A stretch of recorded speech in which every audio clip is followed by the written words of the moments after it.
Sobat Bisnis, selamat datang kembali di podcast Suara Bisnis. Tempat kamu bisa belajar tentang komunikasi, kerja, dan bisnis dengan cara yang santai tapi tetap berbobot. Bareng aku Eunica yang hari ini bakal membahas satu topik penting dalam mata kuliah komunikasi bisnis, yaitu tentang rapat. Rapat sering kita temui di lingkungan organisasi, kantor, bahkan di kampus. Tapi ternyata banyak banget loh yang belum paham betul apa itu rapat, fungsinya, gimana cara bikin rapat yang efektif. Dan tentunya aku nggak sendiri nih, hari ini ditemani oleh narasumber kita, seorang mahasiswi dari Fakultas Ekonomi Universitas Metodis Indonesia yang berpengalaman mengenai berbagai kegiatan organisasi dan profesional. Yuk kita sambut Kak Gita. Halo Kak Eunica, halo juga teman-teman semuanya. Terima kasih sudah mengundang saya di sini. Senang banget bisa dapat ngobrol topik rapat ini karena ini sering banget jadi bagian penting dalam dunia kerja. Tapi justru juga kadang-kadang orang menganggap tentang rapat ini adalah hal-hal yang remeh. Betul banget, langsung aja ya. Kak, sebenarnya apa sih yang dimaksud dengan rapat dalam konteks komunikasi bisnis? Nah, rapat adalah pertemuan yang dilakukan oleh dua orang ataupun lebih dengan tujuan untuk membahas suatu isu, membuat keputusan, menyelesaikan masalah, ataupun menyampaikan informasi. Dalam komunikasi bisnis, teman-teman, rapat ini menjadi salah satu alat utama untuk memastikan bahwa semua pihak dalam organisasi itu memiliki pemahaman yang sama dan bergerak secara sinkron. Nah, rapat ini juga dapat dilaksanakan secara formal maupun informal, yang dimana bisa tatap muka ataupun virtual menggunakan aplikasi Zoom, Google Meet, ataupun Skype. Nah, berarti rapat itu bukan cuma sekedar berkumpul ya. Coba deh kakak jelaskan fungsi dan tujuan utama dari rapat. Ya, rapat ini sendiri memiliki banyak fungsi teman-teman. Nah, yang paling umum itu, yang pertama itu menyampaikan informasi penting dari atasan ataupun bawahan ataupun sebaliknya juga. Yang kedua, membahas ataupun menyelesaikan masalah yang muncul di divisi ataupun organisasi. Yang ketiga tuh mengambil keputusan bersama. Misalnya nih, dalam soal strategi bisnis ataupun promosi, anggaran ataupun lain-lainnya. Yang keempat, mengkoordinasi antara tim ataupun antar departemen agar tidak ada miskomunikasi. Yang kelima, ada evaluasi kinerja ataupun hasil kerja berdasarkan data ataupun laporan minggu ataupun bulanan. Jadi teman-teman, rapat itu semacam ruang kendali bagi organisasi supaya semua orang juga tetap berada di jalur yang sama. Wah, menarik banget ya. Nah, biasanya dalam dunia kerja atau organisasi ada berapa sih jenis rapat itu?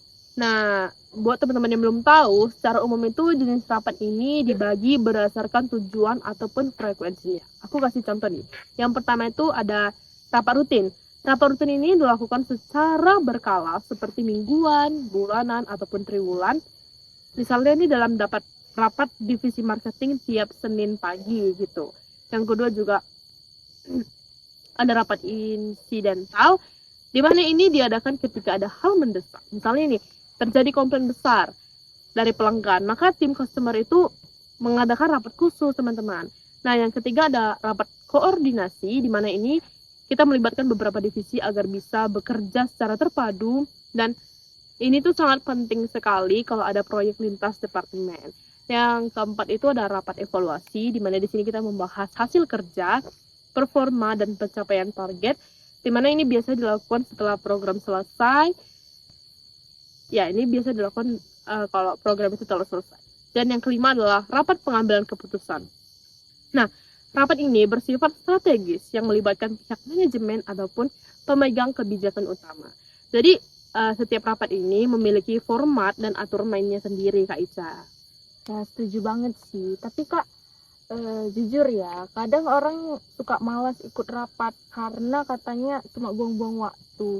Gimana sih caranya supaya rapat itu jadi lebih efektif?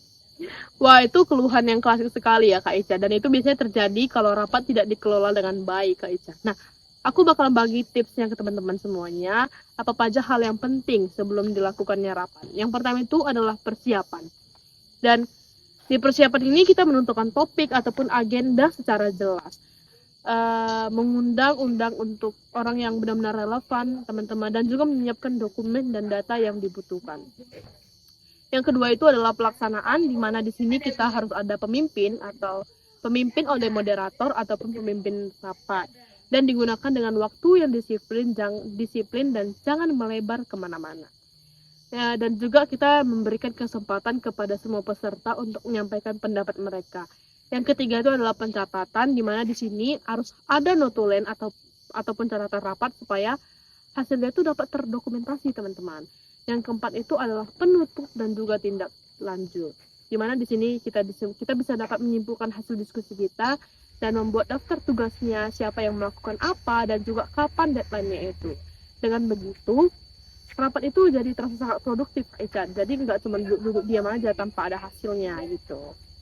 Biar lebih kebayang nih Kak, boleh nggak kasih contoh kasus nyata dalam dunia kerja yang melibatkan rapat? Wah, boleh sekali nih teman-teman. Misalnya nih teman-teman, ada di perusahaan retail, di mana perusahaan ini ditemukan bahwa penjualan bulan ini itu turunnya sangat drastis, teman-teman. Jadi di manajemen itu lalu mengadakan rapat evaluasi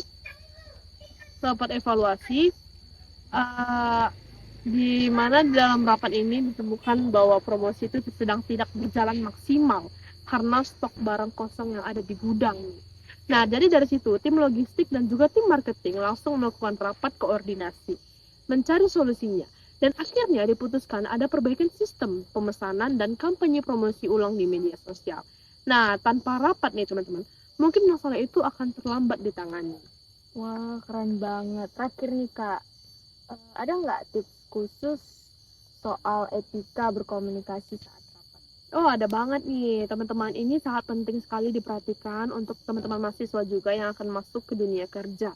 Etika komunikasi rapat itu ada yang bakalan aku sampaikan tips-tipsnya. Yang pertama itu adalah mendengarkan orang lain tanpa menyela dan juga jangan memotong pembicaraan, menggunakan bahasa yang sopan dan juga profesional, teman-teman.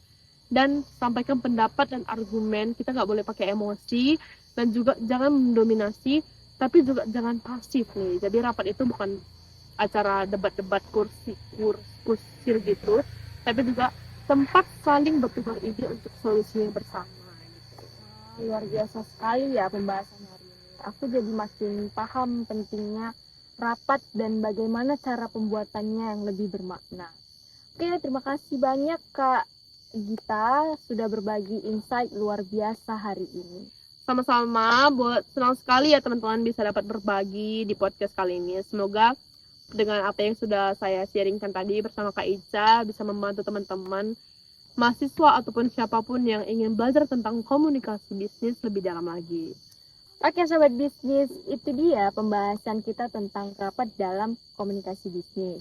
Jangan lupa, skill komunikasi dalam rapat adalah soft skill penting yang akan sangat berguna dalam dunia kerja nyata. Sampai jumpa di episode podcast selanjutnya bersama saya Enica dan rekan saya Anggita. Bye-bye.